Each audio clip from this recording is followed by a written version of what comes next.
welcome Mr. Pablos Holman.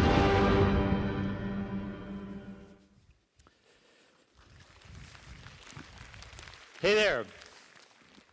So, I'm an inventor, and I want to share a little bit about how we invent where I come from. But first, see if you can find yourself on this chart. So, that's the history of humans on planet Earth. Not very many of us until about 160,000 years ago. We got the first Homo sapiens, and then thousands, millions. But it wasn't until the last couple hundred years we hit that hockey stick growth curve and got to billions, almost overnight. So what happened? Well, we solved a bunch of the hard technical problems that kept humans from thriving, right? How do you feed this many people? How do you eradicate the disease that's killing them off? How do you give them jobs and homes? These are problems that we solved by inventing a new technology. It wasn't government policy, it wasn't religion, it wasn't an election or some charity. New technology is why we all exist today. And if there's anything all those extra humans are good for, it's making more problems. So, we have to figure out how are we going to invent new technology and bring it into the world on that scale.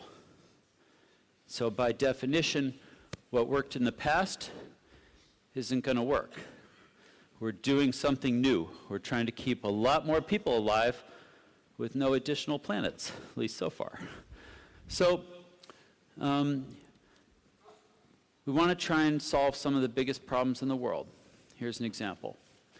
This is Anopheles defensi. She's a female mosquito carrying malaria in sub-Saharan Africa. And this is the most dangerous animal on Earth.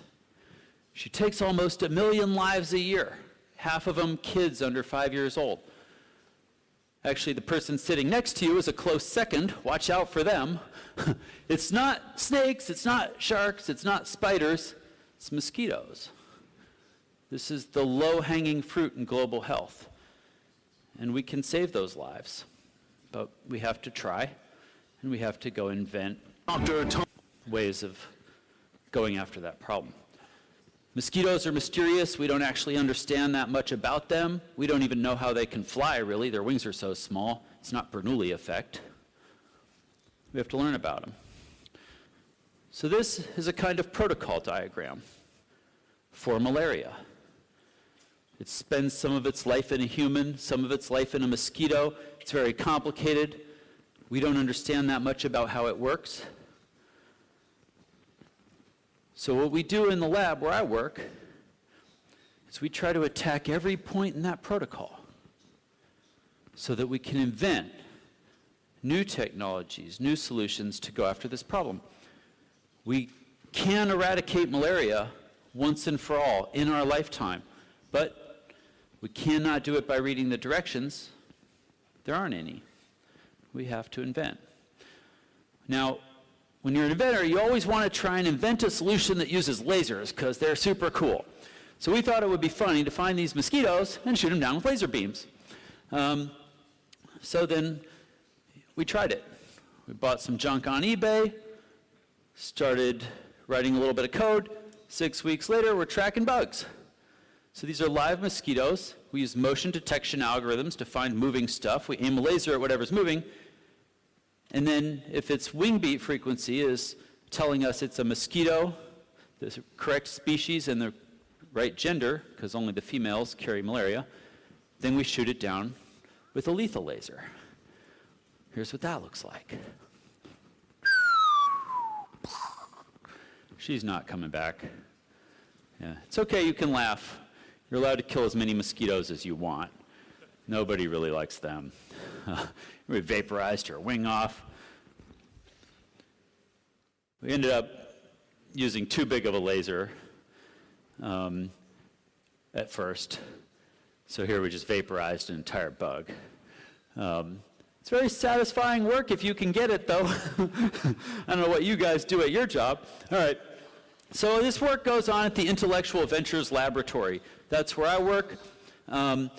We basically just bought one of every tool in the world, hired one of every kind of scientist, put them all on the same team, and started trying to invent for the biggest problems that we could find. That's kind of a weird business, because with invention, you're going to be wrong almost all the time. I'm trying to invent on a 10-year horizon. I want to be coming up with solutions that make sense to do in the next 10 to 20 years. Well, guessing 10 years out is pretty hard. So we solve that by doing it at a very large scale. So I want to show you some of the things we've invented. So hurricanes are fueled by heat irradiating off the surface of the ocean. So we thought if we could cool off the surface of the ocean, the hurricanes might not be so bad. So this is the simplest invention we ever came up with. It's a giant tube you stick in the ocean vertically. Waves push hot water into the top. You got free energy, waves. That creates a hydraulic head and pumps the hot water down where it mixes up with cold water below. There's cold water everywhere in the ocean, just not on top.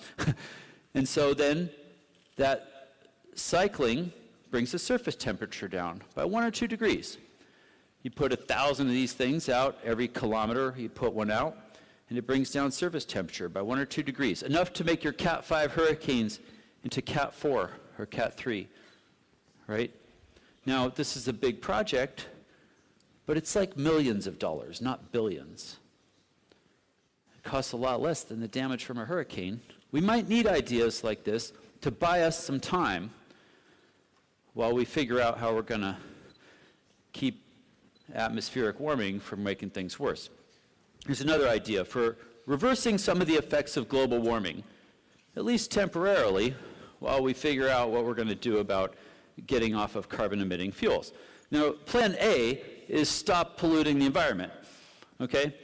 Plan B is also probably stop polluting the environment. Somewhere around Plan D, you might need to buy some time. So this idea is simple. It's a hose. 20 kilometers up. The triangular thing is a helium balloon that holds the hose up.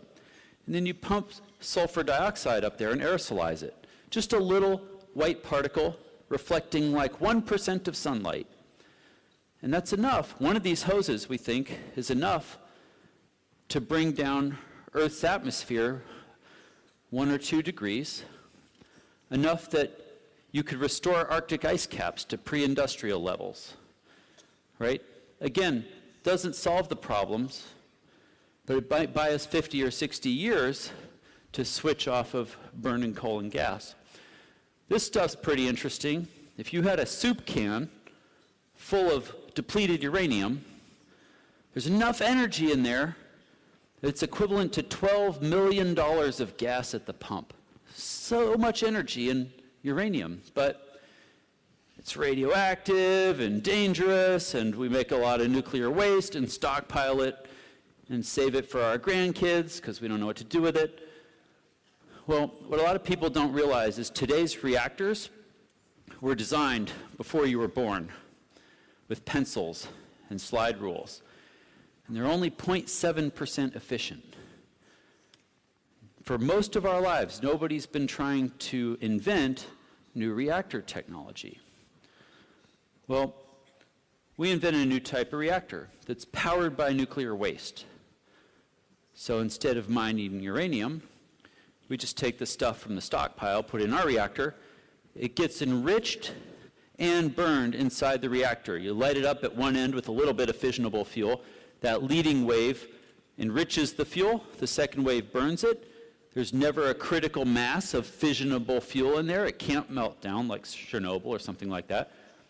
It burns from one end to the other over the course of 60 years in this design. It's a modern, safe reactor design. We design it with a giant supercomputer where we model all the neutrons in the reactor core. We know how to engineer a better reactor now than what we were able to do with today's reactors. But we got to try. Today's reactors, 0.7% efficient. Ours get the rest of that energy out. This is a stockpile in the United States. 700,000 metric tons of depleted uranium left over from today's reactors and making bombs.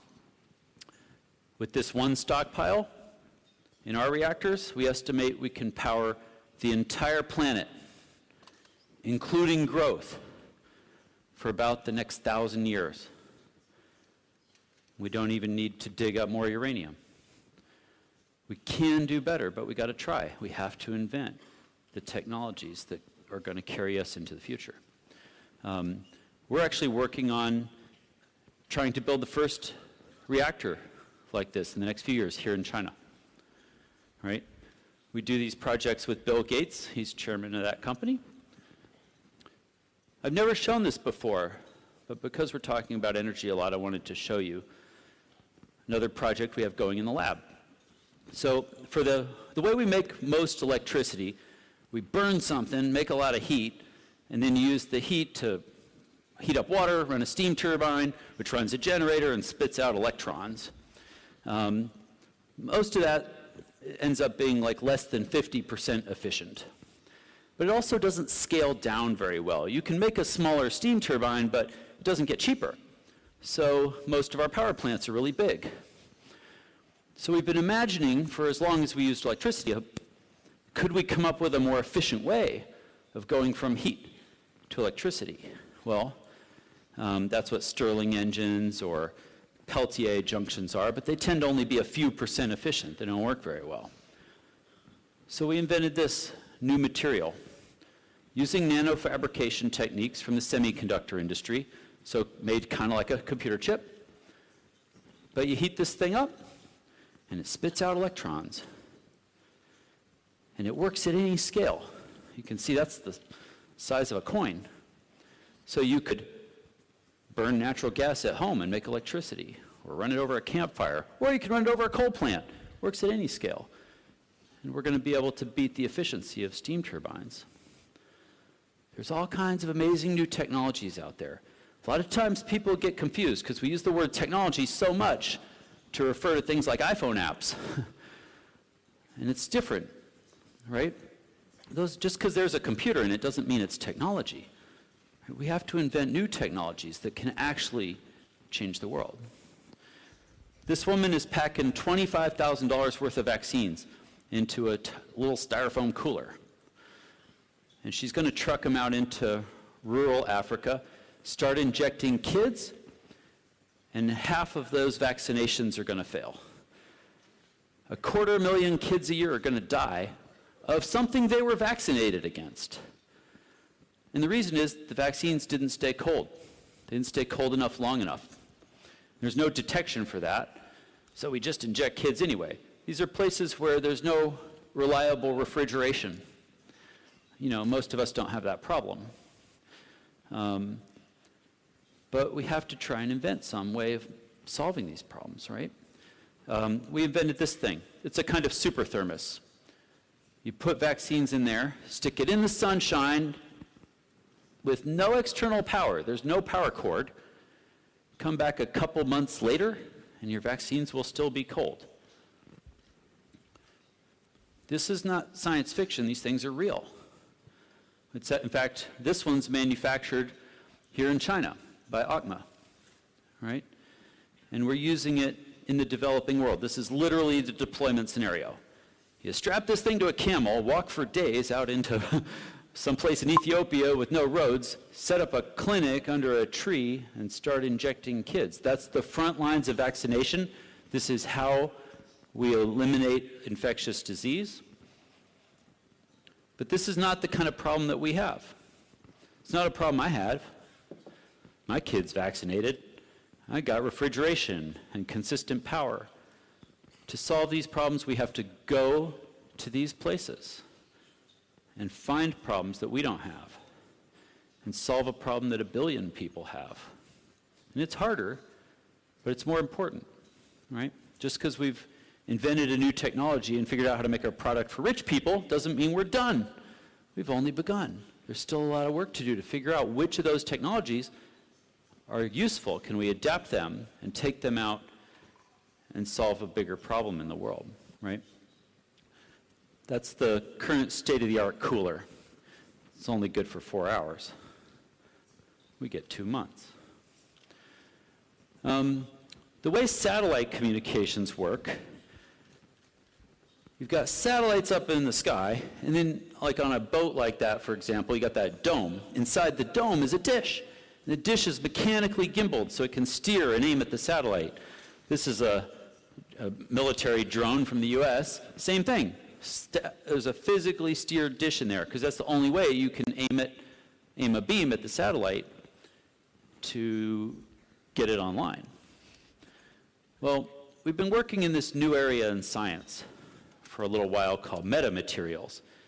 Now, these are materials that don't exist in nature, but we can manufacture them, and they give us some cool new superpowers. Well, the first thing we invented was this new type of antenna. It's a flat panel, has no moving parts, but it can electronically steer a beam, a holographic beam that's formed off the surface.